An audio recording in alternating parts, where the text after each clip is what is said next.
Chapter 20. Prayer of Pain. I will need God's help in explaining the difference between the prayer of union and the experience called rapture. By the way, other terms for rapture are flight of the spirit, elevation of the spirit, transport, and ecstasy. Rapture has a huge advantage over union. It yields a more abundant spiritual harvest. The beginning, middle, and end stages of union are undifferentiated. They resemble rapture in that they are deeply interior states. But the phenomena associated with rapture are of a much higher degree, and their benefits are of both an interior and exterior nature. May the Lord explain these things for me now, as He has so skillfully done before. If God had not given me some understanding of how to do this, I would never have been able to say anything relevant on my own. Let's reflect on the last spiritual water. This divine rain is so bountiful that we are almost convinced the cloud of His majestic glory is present right here in the world. If only the earth were capable of receiving it. We spontaneously express our gratitude for the gift of His awesome grace by engaging in acts of kindness.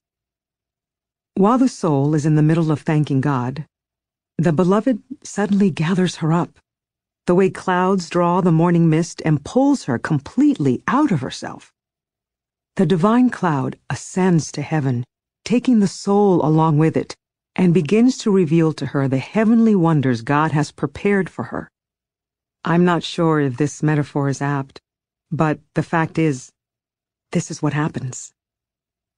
The soul no longer seems to animate the body during these raptures.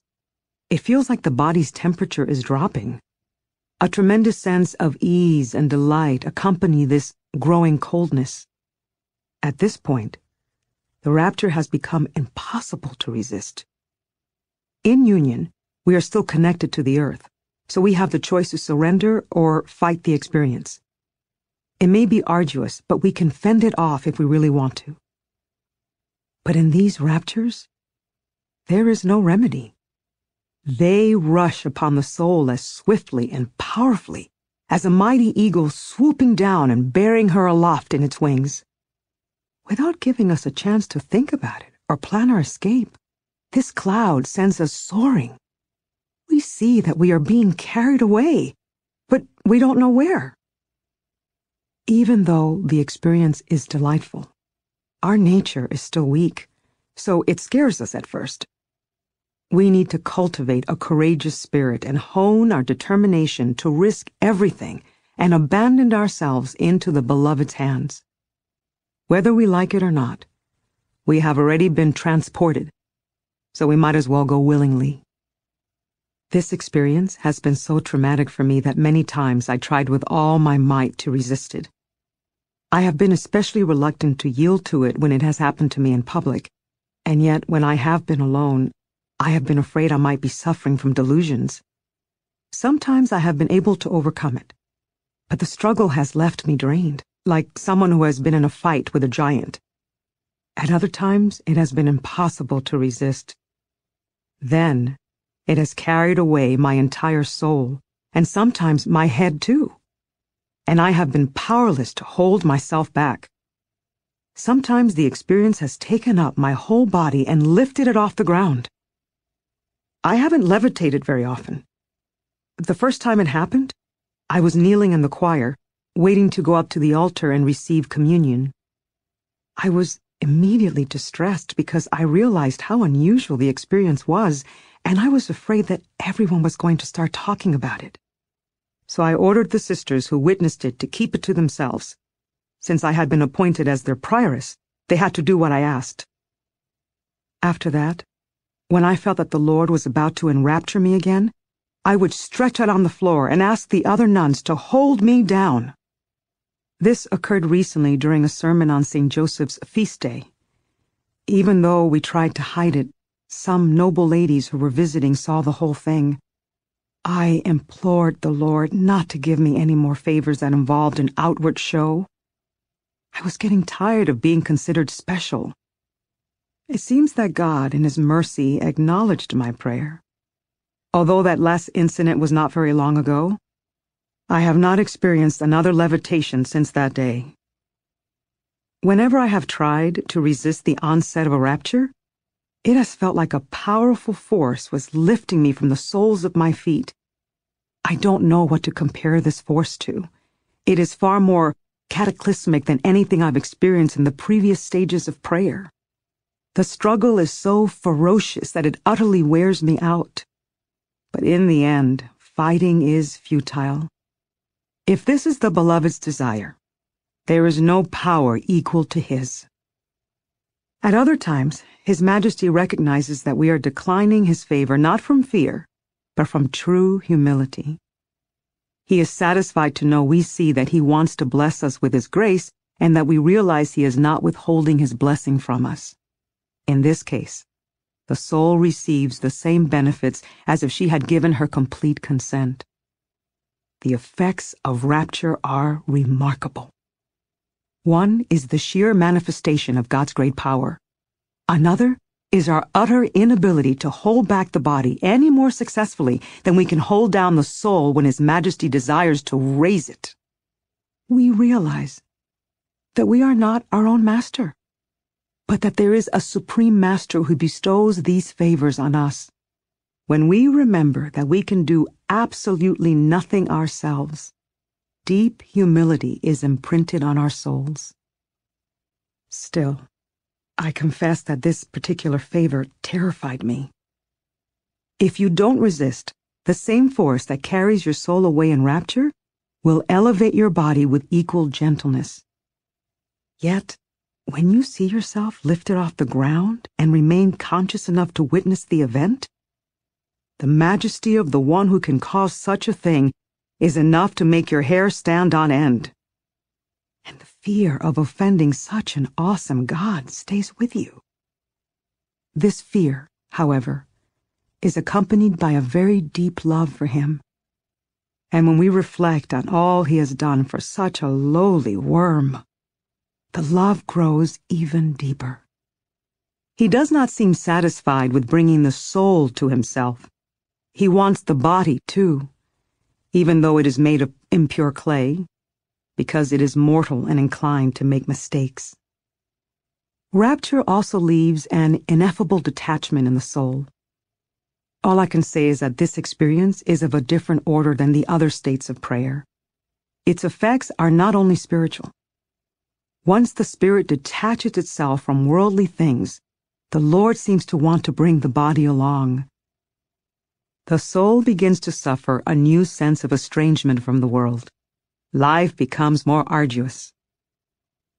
The pain that follows rapture is not something we can fabricate for ourselves, nor can we simply let it go once we have felt it. Oh, I wish I could articulate this profound pain. I don't think it's possible to put into words, but I'll try. This prayer of pain comes much later on the path than all the wondrous experience of visions and voices that I will tell you about later. The time that I used to spend in prayer was filled with those delightful blessings. Now, although my prayer time is not entirely devoid of those delights, it is primarily spent in pain. Sometimes the distress is more intense, sometimes less so. I'd like to tell you about the times when it is most severe. Later I will speak about those great loving impulses I used to experience when the Lord was on the verge of transporting me. I see now that the feelings associated with rapture were very physical compared to the purely spiritual experience of this more advanced degree of prayer. I don't think I'm exaggerating when I make this distinction. I'm not suggesting that the shock that accompanies the onset of rapture is painless, but it is a pain that is shared by body and soul. This purely spiritual distress that I'm telling you about causes a terrible desolation in the soul. We do not play an active role in the prayer of pain.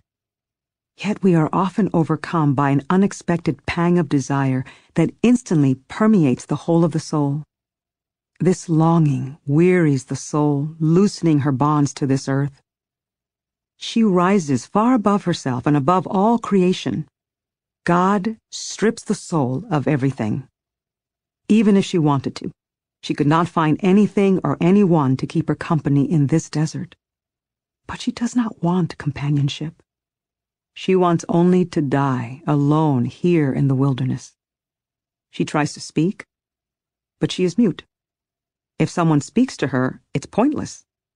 No matter how much the soul may try to get away, she cannot escape this solitude. When it seems to me that God is furthest away, He suddenly communicates His magnificence in the strangest ways imaginable. His ways are inscrutable. I don't think anyone who has not experienced this could possibly understand. God does not offer this communication as a consolation. He is trying to show the soul that she has good reason for growing weary in the absence of a blessing that encompasses all blessings. The flame of the soul's desire is fanned by this divine communication, and it makes her solitude feel even more solitary. From the heart of this desert, the soul witnesses her delicate and penetrating pain, and she cries out as the royal prophet David cried out, "I watch, and I am like a sparrow alone on the rooftop." Maybe King David was feeling the same desolation when he wrote that. Although I suspect that, being a saint, he experienced it on a much more profound level. This verse pops into my mind at times like these, and I think it perfectly echoes my own soul's lament. It's comforting to know that there are other beings who have experienced this radical solitude. The fact that some of these beings are as exalted as David is even more consoling. And so it seems that the soul is not connected to herself, but perched high on a rooftop, removed from herself and from all created things. I think she is far above even the highest part of herself. At other times, the soul's need is so great that she wanders around asking herself, "Where is your God?" I should mention that when that line from the psalm would come to me, I had only heard it in Latin and didn't know its translation in Spanish. Later, after I had learned its meaning, it comforted me to see that the Lord had brought it to me without my having anything to do with it. I also used to recall how St. Paul said that he was crucified to the world. I'm not presuming that these words apply to me. I know they don't. But it seems to me that the soul in this state experiences a kind of crucifixion. She receives no consolation from heaven, nor is she in heaven. She does not desire help from this earth, nor is she on earth. It's as if she were hanging between heaven and earth, finding no relief from either side. Eventually, the soul is given a heavenly knowledge of God. This divine understanding so far surpasses any earthly desire that it causes the soul even more anguish than before. Now she is so consumed with longing that it obliterates her sensory consciousness. But this intensity only lasts a short time. It's like the agony of death, except that it also carries with it such great joy that no comparison could adequately convey it. It is an arduous, yet delightful martyrdom. The soul totally rejects even the most alluring worldly things. She knows beyond all doubt that she wants nothing but God. She is no longer attached to any particular attributes of Him, but loves Him as a whole. And yet, she does not know what she loves. I say she does not know because the imagination is incapable of conjuring up any imagery. In fact, none of the faculties function during the time this occurs. Whereas it is joy that suspends the faculties in union and in rapture, it is pain that suspends them here. Oh, Jesus, if only you could help me explain this to the man who ordered me to write this account so that he could then explain it to me. This is the state my soul is in all the time now. Whenever I am not occupied with something, my soul plunges into this yearning for death. And when I feel it coming on, I am afraid that I will never die. Yet as the pain engulfs me, I long to suffer like this for the rest of my life, even though the pain is so great that no one could possibly endure it. The sisters who have witnessed me in this state say that sometimes my pulse seems to stop. My arms become rigid, and my hands are so stiff that I cannot even clasp them in prayer. The next day my wrists ache and my whole body hurts, as if all my joints were dislocated. Sometimes I really think that if this prayer of pain continues, it must be the Lord's will to end it by ending my life. This suffering feels like more than enough to kill me. But I know that I don't deserve death. When I am in this agony, all I want is to die. I don't think about purgatory. I don't think about how my sins merit hell. I am oblivious to everything but my passionate longing to see God. This solitude in the desert of my soul feels better to me than any earthly companionship. The only possible comfort for a soul in this anguish would be to talk with someone else who has experienced it. But no matter how much the soul complains of her torment, no one seems to believe her.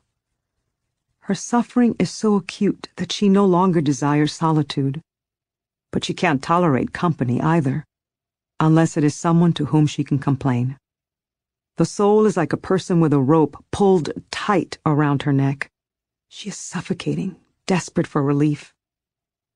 Her distress puts her in danger of death, and her desire for companionship seems like a sign of cowardice.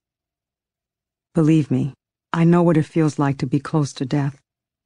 My illnesses have brought me to death's door more than once.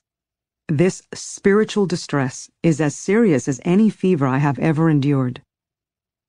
There arises an overwhelming desire for the soul and the body not to be separated.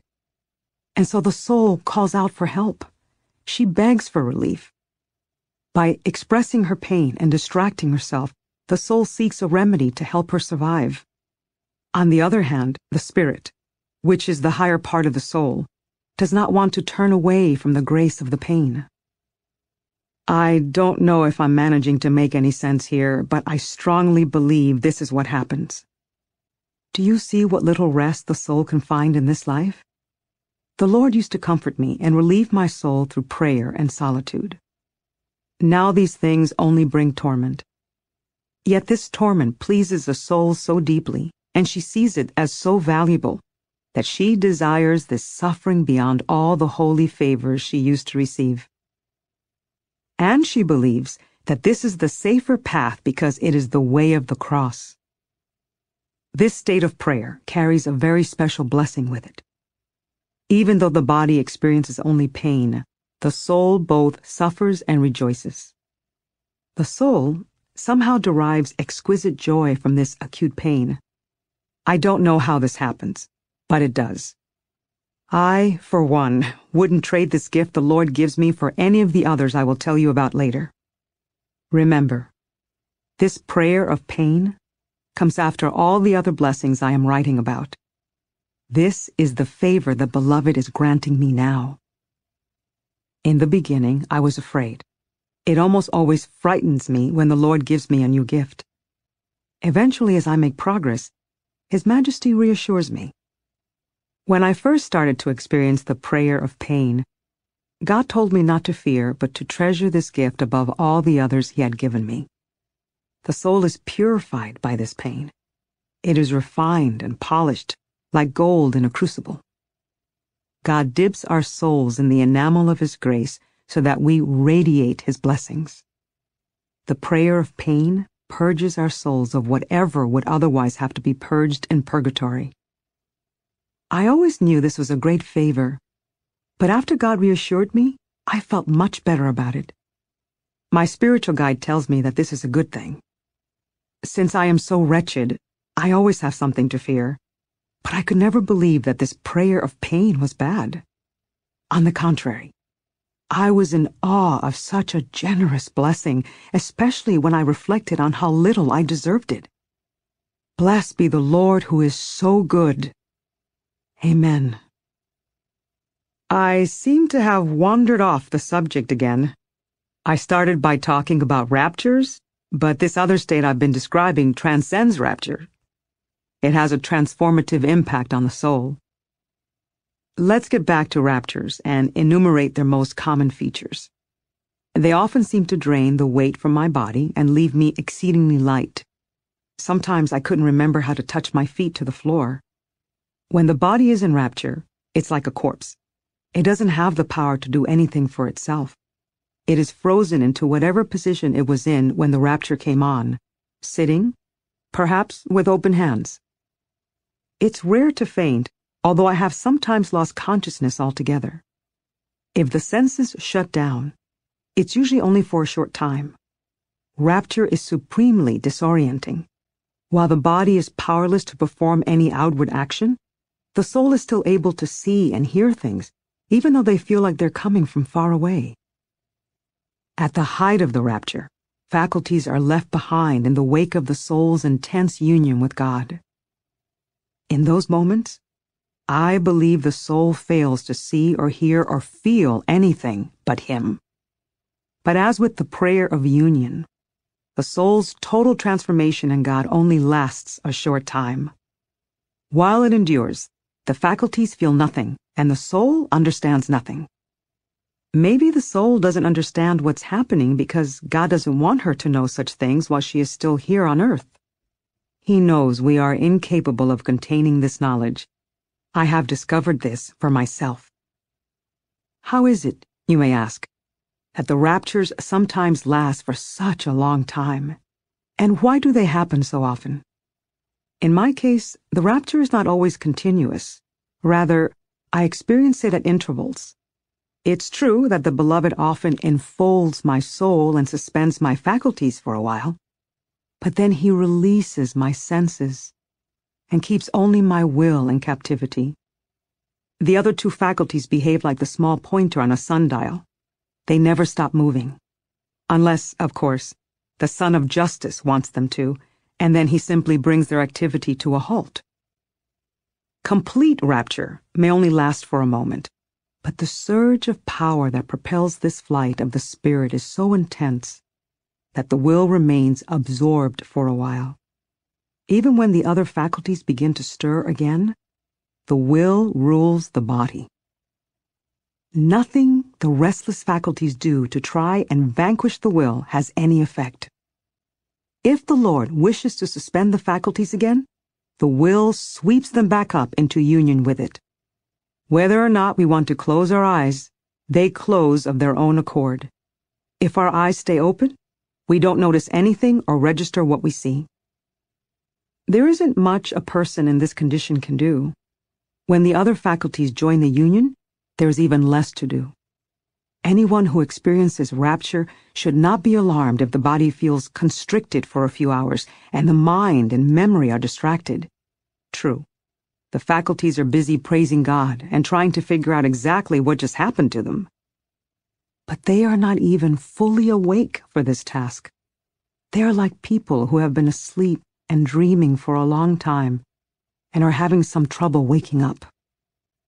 I've gone to such great lengths to describe this experience because I know of some people here in Avila to whom the Lord has been granting these favors. To an unlearned spiritual guide who has not gone through this himself, the enraptured person might appear dead. It's a shame what these people have to suffer when their guides don't understand them. Maybe I don't know what I'm talking about. Since the Lord has already given you tastes of this rapture, you will know whether or not I have successfully explained myself. Although, since it's been quite a while since you've had an episode, you might not have observed its effects as much as I have.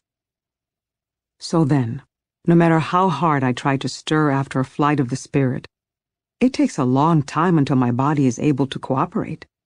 The soul has carried away its strength. But if a person is ill and suffering from racking pain before a rapture, he often returns to himself healthy and strong afterward. There is a mysterious medicine available to a person in such a state of prayer. Rapture teaches the body to obey the soul. So when the Lord wishes the body to share in the blessing, healing happens. If the rapture has been particularly intense, the person may go around for a day or two, or even 3, with the faculties so absorbed that she seems to be in a kind of stupor. She is still more outside herself than in. When she has to go back to everyday life, she feels despair. Here the fledgling soul has shed its down and sprouted wings to carry her high. Here, Christ's banner is fully unfurled. It truly seems like the guardian of the fortress has climbed, or been lifted, to the highest tower to proclaim the name of God. She looks down on the people below with the perspective of someone who is out of harm's way, like someone who has been reassured of victory. She no longer fears danger, she almost craves it. Here the soul clearly sees that everything below is trivial, and does not matter as much as she thought it did. Anyone who attains this height perceives many things. The soul doesn't want to want anything anymore. She is not interested in free will. She gives the key of her will back to the Lord. This is exactly the way I feel right now. Take it, I beg him. Behold, now the gardener is promoted to the position of steward. Her only desire is to do God's will. She doesn't want to be the ruler of herself or of anything else, not even of a single pear tree in God's orchard. If there is anything good here, she wants His Majesty to give it away. From now on, the soul desires nothing for herself. She wants to be in total harmony with His will and His greater glory. The truth is, if the rapture is authentic, all of these things I'm telling you about happen. If the benefits and the other effects I mentioned are not sustained, then I sincerely doubt that the experience came from God. I would suspect that they were the product of the kind of seizure St. Vincent warned us about. I have clearly observed that an hour or so after the rapture has passed, the soul is left with such a sense of freedom and mastery over all things that she doesn't recognize herself. She doesn't understand how she could be the recipient of such goodness. She clearly sees that it has nothing to do with her, but she also understands the tremendous value that each of these raptures carries with it. No one would believe this unless he had experienced it, so people don't believe the poor soul who reports on God's gift to her. After all, she used to be such a wretched creature. Now here she is, suddenly striving for things that demand the utmost courage. The soul is no longer content with serving her beloved in insignificant ways, but becomes intent on serving him to the fullest extent of her ability. Observers judge this as nothing more than temptation and foolishness. If only they could understand that these desires don't come from the soul, but from the one to whom she has handed over the keys to her will. Then they wouldn't be so surprised. In my opinion, the soul who has attained this state does not speak or act for herself anymore. Her sovereign Lord is taking care of everything. Oh God, help me. The psalmist was so right. And we will all be correct when we cry out with longing for the wings of a dove. He was clearly talking about the flight of the Spirit in that psalm. When the Spirit takes flight, it rises above all creatures and above itself, first of all. It is a gentle journey, a delightful odyssey, a flight that makes no noise. What power a soul has when the Lord brings her to this place.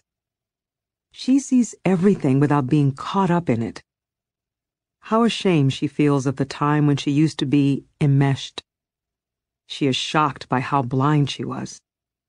What sorrow she feels for those who are still blind, especially if they are people of prayer who are already blessed by God. She wants to cry out and let them know how deluded they are. Sometimes she even does cry out, and then 1,000 persecutions rain down on her head. People judge such a soul to be seriously lacking in humility, particularly if she is a woman. They point out that she is trying to teach the people from whom she should be learning, so they condemn her, and they have ample reason to do so. They can't possibly know the loving impulse that motivates her. There are times when the soul simply can't help herself. She is overwhelmed by the need to disillusion the people she loves, and the desire to be liberated from the prison of this life. She recognizes that the life she used to live is nothing but the life of a captive. It wearies the soul to reflect on the time when she was so concerned about her reputation. She resents having been led to believe that what the world calls honor is honor. She sees that this is just a big lie and that we are all beguiled by it. She understands that true honor has nothing to do with illusion and everything to do with reality. True honor lies in discriminating between what is of value and what is worthless. It's a matter of judging something to be something and nothing to be nothing. Everything that comes to an end is nothing and less than nothing and is not pleasing to God.